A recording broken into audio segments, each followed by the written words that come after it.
Existe un lugar bíblico que nadie puede visitar. Está bajo metros y metros de agua. Pero antes de mostrarte ese lugar, necesitas ver los otros 14. Murallas que cayeron hacia afuera, no hacia adentro. Exactamente como la Biblia lo describió. Piedras que Jesús tocó. Calles donde Él camisó. Siguen ahí. Intactas. 3000 años de historia. 15 lugares. Y la ciencia lo está confirmando todo. 15 lugares descritos en la Biblia. Algunos continúan exactamente donde estaban hace 3000 años. Otros han cambiado tanto que no los reconocerías. Y uno de ellos está completamente sumergido, cubierto por metros y metros de agua. En este video, caminarás por donde David fue coronado, subirás el monte donde Moisés encontró a Dios, y descubrirás qué sucedió con cada uno de estos lugares a lo largo de los siglos. Ven conmigo, Jerusalén. Solo el nombre ya carga peso. 3000 años de historia concentrados en menos de 1 kilómetro cuadrado de ciudad antigua. Murallas que fueron destruidas y reconstruidas por lo menos 5 veces. Calles donde profetas caminaron, reyes gobernaron y el propio Dios eligió habitar entre los hombres.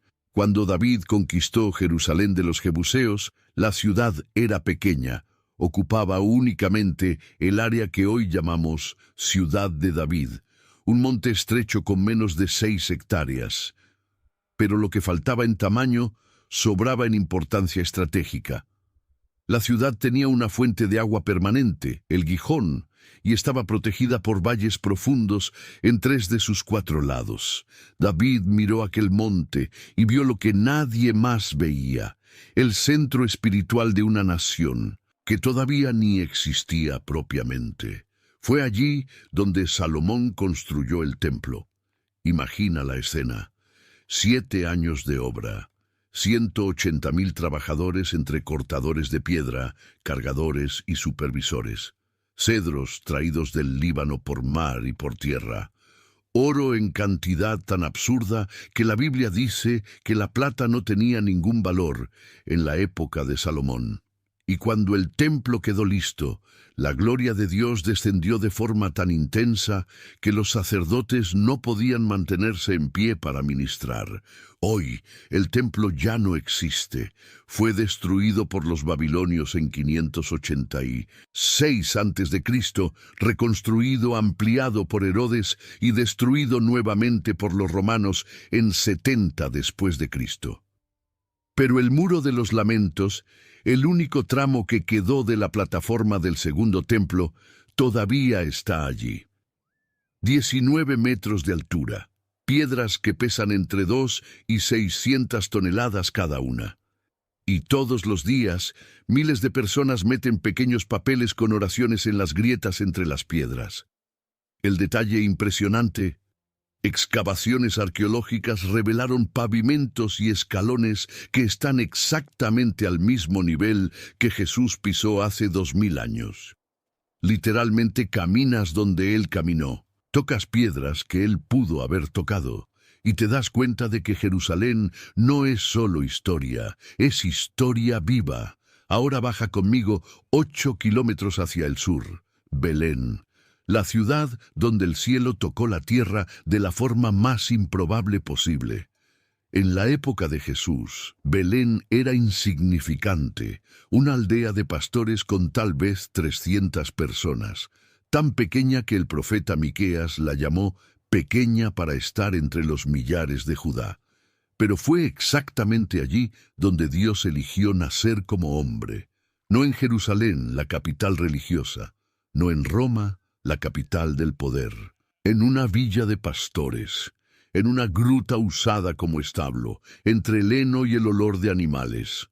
Hoy, en el lugar donde la tradición dice que Jesús nació, existe la Basílica de la Natividad, una de las iglesias más antiguas del mundo en funcionamiento continuo. Fue construida por orden de Helena, madre del emperador Constantino, en 339 después de Cristo. La entrada principal es tan baja que necesitas agacharte para entrar. La llaman Puerta de la Humildad. Nadie entra allí con la cabeza erguida. Bajando por una escalera estrecha, llegas a una gruta de piedra. En el suelo, una estrella de plata con 14 puntas marca el lugar exacto donde, según la tradición, nació Jesús. 14 puntas representando las 14 generaciones entre Abraham y David, las 14 entre David y el exilio, y las 14 entre el exilio y Cristo. La estrella está gastada por el toque de millones de peregrinos a lo largo de siglos. Algunos se arrodillan, otros lloran, otros quedan en silencio absoluto, pero Belén también revela un contraste brutal. Para llegar allí, saliendo de Jerusalén, pasas por un muro de concreto de 8 metros de altura. El muro de separación entre Israel y Cisjordania. La ciudad que vio nacer al príncipe de la paz todavía vive en medio de divisiones, tensiones y conflictos que parecen no tener fin. Es imposible no pensar en eso mientras caminas por las calles estrechas. Sube ahora hacia el norte conmigo, bien al norte, al lugar donde Jesús pasó la mayor parte de su ministerio público, el mar de Galilea. A pesar del nombre, no es mar.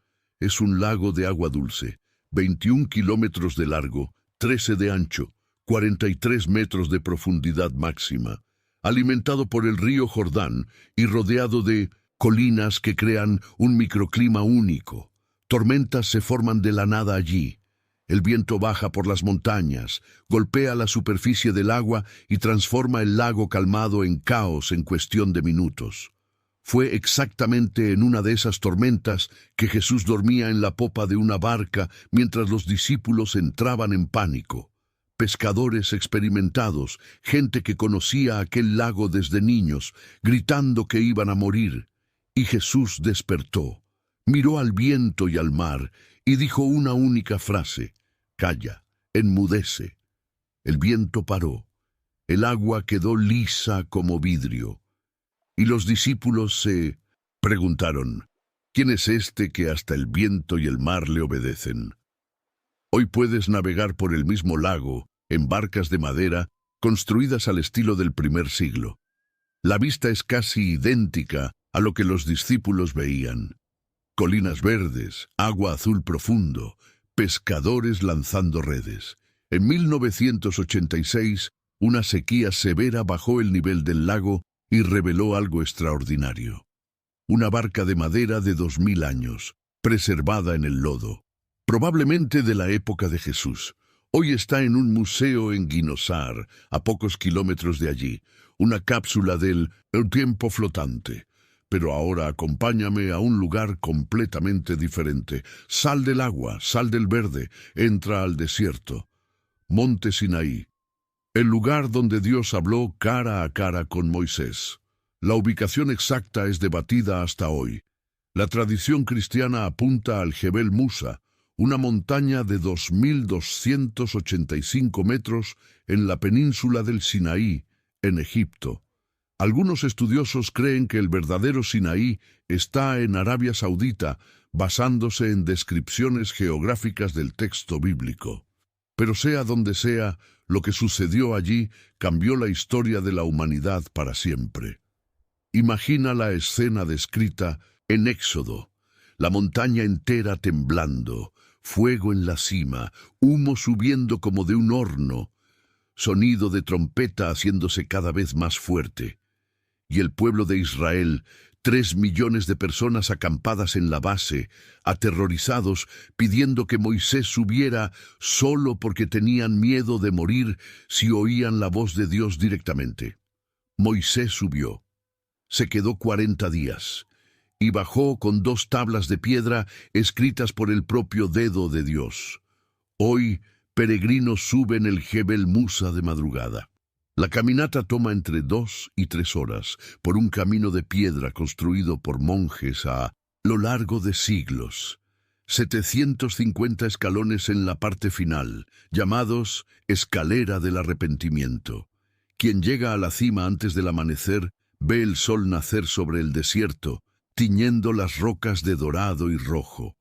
El silencio es absoluto.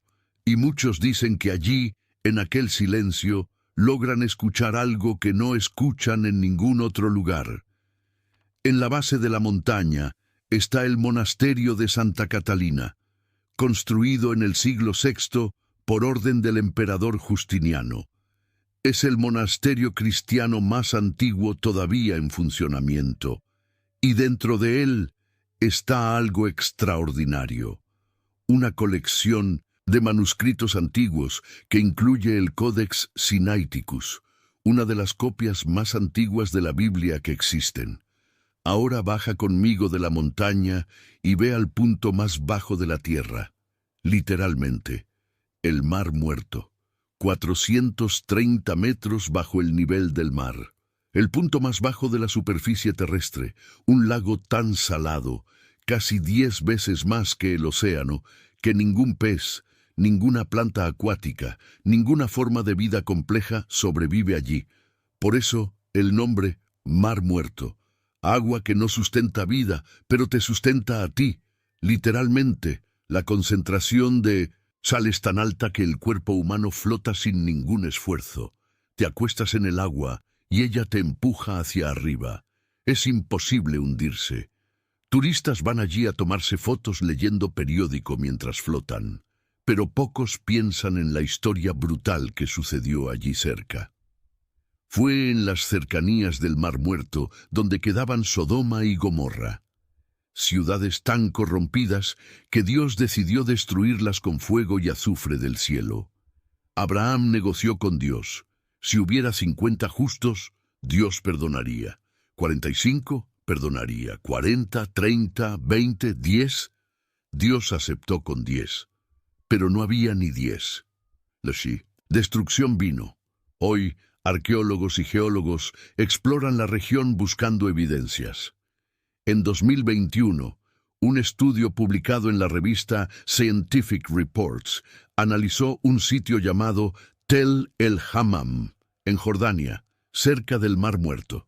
Los investigadores encontraron evidencias de una explosión aérea de alta temperatura, posiblemente un meteoro, que habría destruido la región hace cerca de 3.600 años.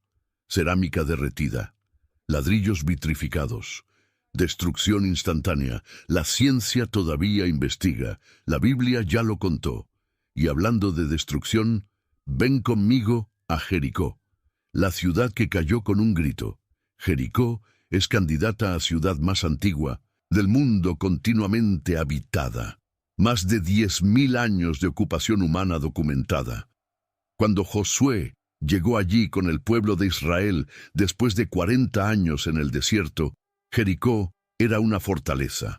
Murallas dobles de ladrillos de barro, torres de vigilancia, portones reforzados. Los habitantes miraban desde arriba y veían un grupo de exesclavos nómadas rodeando la ciudad. Deben haberse reído. Pero Dios dio instrucciones extrañas. Durante 6 días, el ejército de Israel debería marchar alrededor de la ciudad una vez por día en silencio. 7 sacerdotes cargando trompetas de cuerno de carnero delante del arca de la alianza. En el 7º día, marchar 7 veces, y entonces gritar. Imagina el silencio de los 6 primeros días, solo el sonido de los pasos y de las trompetas. Los habitantes de Jericó deben haberse puesto cada vez más nerviosos. ¿Qué están haciendo estos locos? Y en el 7º día, después de la 7ª vuelta, Josué dio la orden. El pueblo gritó, y las murallas se derrumbaron. Hoy, excavaciones en el Tel es-Sultán, el monte arqueológico de Jericó, revelan capas y más capas de civilización. Y sí, hay evidencias de murallas que cayeron hacia afuera, no hacia adentro, como sucedería en un ataque normal con arietes. Cayeron de una vez, de afuera hacia adentro, exactamente como la Biblia describe. Y allí, cerca está la fuente de Eliseo, un manantial que, según el relato bíblico, tenía aguas malas que causaban muerte y abortos. El profeta Eliseo echó sal en el nacimiento y purificó las aguas. Hasta hoy la fuente brota agua cristalina en medio del desierto. La ciudad que Josué destruyó todavía está allí. Todavía tiene agua. Todavía cuenta la historia. Ahora sube al norte de Israel conmigo, Monte Carmelo, el lugar donde el cielo mandó fuego. El Monte Carmelo es una cadena montañosa que se extiende por cerca de 39 kilómetros a lo largo de la costa mediterránea de Israel. Hoy es área verde, cubierta de vegetación, con vista al mar de un lado y al valle de Jezreel del otro. Un lugar bonito, pacífico. Pero fue allí donde sucedió uno de los enfrentamientos más dramáticos de toda la Biblia. El rey Acab y su esposa Jezabel habían llevado a Israel a la adoración de Baal. 450 profetas de Baal comían en la mesa de la reina. El profeta Elías era el único profeta de Dios que había quedado. Por lo menos eso era lo que él creía. Y desafió a los profetas de Baal a un enfrentamiento público en el Monte Carmelo. La regla era simple: 2 altares, 2 sacrificios, ningún fuego humano. El Dios que respondiera con fuego del cielo sería el Dios verdadero. Los profetas de Baal fueron primero. Danzaron, gritaron, se cortaron con cuchillos, desde el amanecer hasta la mitad de la tarde. Nada sucedió. Elías se burlaba. Griten más alto. Tal vez su Dios está durmiendo o viajando o demasiado ocupado. Entonces fue el turno de Elías. Reconstruyó un altar, destruido de Dios. Cavó una zanja alrededor. Puso la leña, el sacrificio y mandó echar agua encima. 4 cántaros de agua. 4 más. 4 más. 12 cántaros hasta que la zanja se desbordó. Y oró. Una oración corta, directa. Respóndeme, Señor, para que este pueblo sepa que tú eres Dios. Fuego cayó del cielo, consumió el sacrificio, la leña, las piedras, la tierra y hasta el agua de la zanja. El pueblo cayó de rodillas. El Señor es Dios, el Señor es Dios. Hoy, en el Monte Carmelo existe el monasterio de Mucraca, que significa lugar de la quema. Una estatua de Elías, con la espada levantada, marca el lugar tradicional del enfrentamiento. Desde allí arriba ves el mismo valle que aquellas personas vieron hace casi 3000 años. Baja conmigo ahora al nivel del mar de nuevo. Vuelve al mar de Galilea, pero esta vez a una villa específica en la orilla norte, Capernaum, la ciudad que Jesús adoptó como suya. Nazaret era la ciudad donde Jesús creció, pero Capernaum fue la ciudad donde él vivió durante la mayor parte del ministerio público. Mateo la llama su ciudad. Fue en Capernaum que Jesús llamó a Pedro, Andrés, Santiago y Juan mientras pescaban. Fue allí que sanó al siervo del centurión sin siquiera ir hasta la casa. Fue allí que bajaron a un paralítico por el techo, porque la multitud no dejaba pasar por la puerta. Fue allí que enseñó sobre el pan de vida en la sinagoga local. Hoy Capernaum es un sitio arqueológico al aire libre. Las ruinas muestran la base de una sinagoga de piedra caliza blanca, construida en el IV o V siglo sobre los cimientos de basalto negro de una sinagoga anterior, probablemente la misma donde Jesús predicó. Cerca de allí, los arqueólogos identificaron una casa que la tradición asocia a Pedro. Sobre ella fue construida una iglesia octogonal suspendida con piso de vidrio para que veas las ruinas debajo. Pero Capernaum carga un peso extraño. A pesar de todos los milagros que sucedieron allí, la ciudad no se arrepintió. Jesús pronunció una de sus condenaciones más severas contra Capernaum. ¿Y tú, Capernaum, te elevarás hasta el cielo? Hasta el infierno descenderás. La ciudad que vio más milagros que cualquier otra fue destruida y abandonada. Hoy, las ruinas silenciosas recuerdan que presenciar lo sobrenatural no garantiza transformación del corazón. Ahora sal de Israel conmigo. Ve hacia el noreste. Entra en Siria, Damasco, una de las ciudades más antiguas del mundo continuamente habitadas, y el lugar de una de las conversiones más dramáticas de la historia. Damasco ya era antigua cuando Abraham era vivo. Registros de ocupación datan de más de 5000 años, y fue en el camino que une Jerusalén a Damasco que Saulo de Tarso, el perseguidor implacable de los cristianos, encontró a Jesús resucitado. Saulo iba hacia Damasco con cartas de autorización para arrestar a cualquier seguidor de Jesús que encontrara. Respiraba amenazas y muerte. Y entonces, en medio del camino, una luz más fuerte que el sol del mediodía lo envolvió. Cayó al suelo. Una voz dijo: «Saulo, Saulo, ¿por qué me persigues?». Él preguntó quién era. La respuesta cambió todo. «Yo soy Jesús, a quien tú persigues». Saulo quedó ciego. Sus compañeros lo guiaron hasta Damasco, hasta una casa en la calle llamada Derecha. 3 días sin ver, sin comer, sin beber. Entonces Dios mandó a un discípulo llamado Ananías ir hasta allí, imponer las manos sobre Saulo y orar. Ananías tenía miedo. Todo el mundo conocía la reputación de Saulo, pero obedeció. Y cuando oró, algo como escamas cayó de los ojos de Saulo. Recuperó la visión, fue bautizado y se convirtió en Pablo, el apóstol que escribiría casi la mitad del Nuevo Testamento. Hoy, la calle Derecha todavía existe en el centro histórico de Damasco.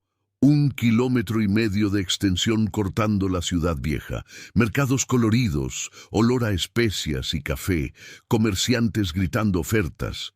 Y en algún punto de aquella calle, hace casi 2000 años, un asesino se convirtió en apóstol. Vuelve conmigo a Israel, Nazaret, el lugar donde todo comenzó. En la época de Jesús, Nazaret era tan insignificante que ni aparecía en las listas de ciudades de la región. Cuando Felipe le contó a Natanael que habían encontrado al Mesías y que era de Nazaret, Natanael respondió con desprecio: ¿Puede salir algo bueno de Nazaret? Era como preguntar si puede salir un genio de un pueblito perdido en el interior, pero fue allí que el ángel Gabriel apareció a una adolescente llamada María y anunció que sería madre del Salvador. Fue allí que Jesús creció, jugó en las calles de tierra, aprendió carpintería con José, frecuentó la sinagoga local. Y fue allí, en la sinagoga de su propia ciudad, que se levantó para leer Isaías, anunció que la profecía se cumplía en él, y casi fue arrojado de un precipicio por sus vecinos furiosos. Hoy Nazaret es la mayor ciudad árabe de Israel, más de 75,000 habitantes, y en el centro de ella se levanta la Basílica de la Anunciación, la mayor iglesia del Medio Oriente. Fue construida sobre el lugar tradicional de la casa de María. Dentro de ella, mosaicos de diferentes países retratan a María y al niño Jesús en diversos estilos culturales: japonés, africano, latinoamericano, europeo, un recordatorio visual de que aquella historia trasciende todas las fronteras. Cerca de allí existe una reconstrucción llamada Aldea de Nazaret, un museo vivo que recrea la vida en el primer siglo. Casas de piedra, olivos, ovejas, telar manual, prensa de aceite. Caminar allí es imaginar a Jesús niño corriendo por los callejones, ayudando a José en el taller, observando el mundo que un día él moriría para salvar. Ahora cruza el Mediterráneo conmigo. Ve a Turquía. Éfeso, una de las ciudades más importantes del Nuevo Testamento y una de las ruinas más impresionantes del mundo antiguo. Éfeso fue un centro comercial, religioso y cultural del Imperio Romano. Más de 250,000 personas. Un templo dedicado a la diosa Artemisa, que era una de las 7 maravillas del mundo antiguo. Un teatro con capacidad para 25,000 espectadores. Calles pavimentadas de mármol. Bibliotecas, baños públicos, acueductos. Fue a la iglesia de Éfeso que Pablo escribió una de sus cartas más profundas, sobre la armadura de Dios, sobre el matrimonio, sobre andar en la luz. Pablo pasó más de 2 años allí, enseñando diariamente. y provocó una revuelta cuando su predicación comenzó a afectar el comercio de ídolos de plata de la diosa Artemisa. Los plateros de la ciudad arrastraron a los compañeros de Pablo hacia el teatro y gritaron por 2 horas: «Grande es Artemisa de los Efesios. Hoy puedes andar por las mismas calles que Pablo anduvo». La biblioteca de Celso, con su fachada de 2 pisos casi intacta, es uno de los monumentos más fotografiados del mundo. El teatro donde sucedió la revuelta todavía está allí. Todavía se usa para presentaciones, y cuando te sientas en aquellas gradas de piedra, imaginas 25.000 voces gritando contra el Evangelio, y recuerdas que el Evangelio sobrevivió y los templos de Artemisa no. El libro del Apocalipsis también menciona Éfeso. Jesús elogia a la Iglesia por la perseverancia, por la ortodoxia, por el rechazo de falsos apóstoles, pero hace una acusación grave: «Tengo contra ti que has abandonado tu primer amor». Doctrina correcta, corazón frío. Una advertencia que resuena hasta hoy. Vuelve conmigo a Israel. Baja hacia el sur. Hebrón, la ciudad de los patriarcas. Hebrón es una de las ciudades más antiguas del mundo y una de las más sagradas para el judaísmo, cristianismo e islamismo. Fue allí que Abraham compró la cueva de Macpela para enterrar a Sara. Pagó 400 siclos de plata, un precio alto, pero insistió en comprar legalmente, no aceptar gratis. Aquella tierra sería suya y de sus descendientes por derecho de compra. Dentro de aquella cueva están, según la tradición, las tumbas de Abraham y Sara, Isaac y Rebeca, Jacob y Lea, 6 de los mayores nombres del Antiguo Testamento descansando en el mismo lugar. Sobre la cueva, Herodes construyó un edificio monumental en el primer siglo antes de Cristo. Muros de piedra caliza, 16 metros de altura, con el mismo estilo de las construcciones del monte del templo en Jerusalén. Aquel edificio todavía está de pie, prácticamente intacto, 2000 años después. Hoy, Hebrón es una ciudad dividida, tensiones entre comunidades árabes y judías, checkpoints militares, muros y rejas. La ciudad donde Abraham hizo alianza con extranjeros es hoy uno de los puntos más tensos del conflicto israelí-palestino. Pero los peregrinos todavía van, judíos de un lado, musulmanes del otro, ambos reverenciando a los mismos ancestros. Ahora ve al norte conmigo, Megido, el lugar donde la historia va a terminar. Megido está posicionado en un punto estratégico que controla el paso entre Egipto y Mesopotamia. La vía Maris, la principal ruta comercial del mundo antiguo, pasaba exactamente allí. Por eso Megido fue disputado por todos los imperios de la historia: egipcios, cananeos, israelitas, asirios, babilonios, persas, griegos, romanos. Todos querían controlar aquel punto. Arqueólogos ya identificaron más de 20 capas de ocupación en el monte de Megido. Ruinas sobre ruinas sobre ruinas, portones de ciudades antiguas, establos que pueden haber sido de Salomón, un sistema de agua subterráneo impresionante, un túnel cavado en la roca que permitía acceso a una fuente sin salir de las murallas. Pero lo que hace a Megido único es el futuro, no solo el pasado. En el libro del Apocalipsis, capítulo 16, versículo 16, aparece un nombre: Armagedón.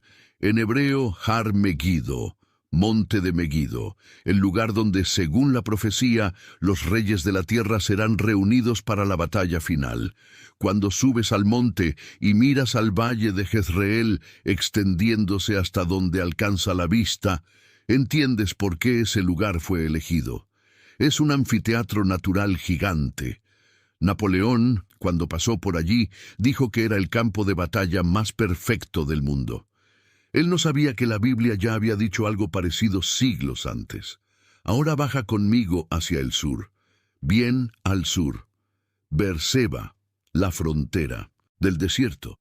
En la Biblia, la expresión desde Dan hasta Beerseba significaba todo el territorio de Israel, del extremo norte al extremo sur. Beerseba era el límite. Después de ella, solo el desierto del Negev. Fue en Beerseba que Abraham hizo un pacto con Abimelech, rey de Gerar. Los dos juraron no perjudicarse mutuamente, y Abraham dio 7 corderas como testimonio del juramento. Por eso el nombre Beerseba significa pozo del juramento o pozo de los 7. Abraham cavó un pozo allí y plantó un tamarisco. Era el límite sur de la tierra que Dios había prometido. También fue de Beerseba que Agar e Ismael vagaron por el desierto después de ser expulsados de la casa de Abraham. El agua se acabó. Agar dejó al niño debajo de un arbusto para no verlo morir. Y lloró. Entonces Dios abrió sus ojos y le mostró un pozo que estaba allí todo el tiempo. Hoy Beerseba es una ciudad moderna, la mayor del Negev, con más de 200.000 personas. Pero el sitio arqueológico de Tel Beerseba preserva las ruinas de la ciudad antigua, incluyendo un sistema sofisticado de cisternas y pozos que garantizaba agua en medio del desierto. Los arqueólogos encontraron un pozo de casi 40 metros de profundidad cavado en la roca pura. Cada gota de agua era preciosa. Cada pozo era una declaración de fe de que era posible vivir allí. Y ahora llegamos al 15º lugar, el lugar que está bajo el agua. Y tal vez no esperes dónde queda.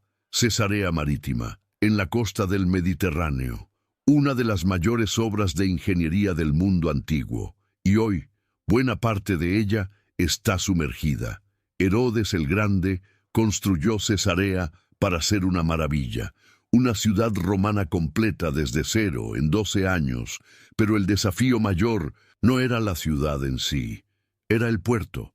La costa de Israel no tiene puertos naturales, no hay bahías profundas ni ensenadas protegidas.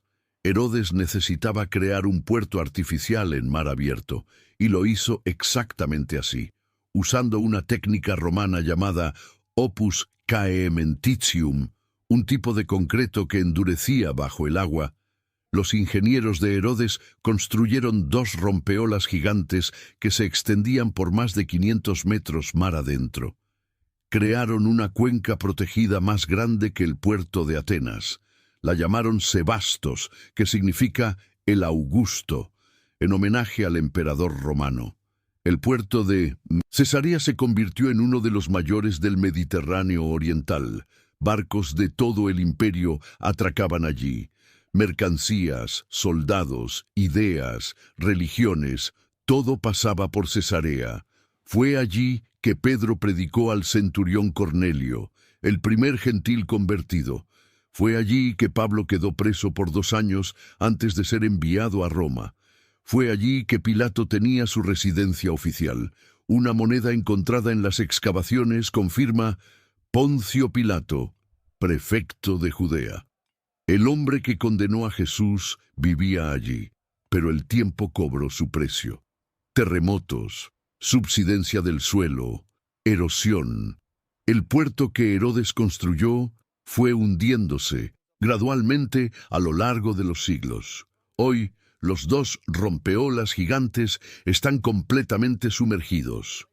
Solo puedes verlos con equipo de buceo, columnas de granito en el fondo del mar, bloques de concreto romano cubiertos de algas, anclas antiguas atrapadas en el lecho marino, un parque arqueológico subacuático único en el mundo.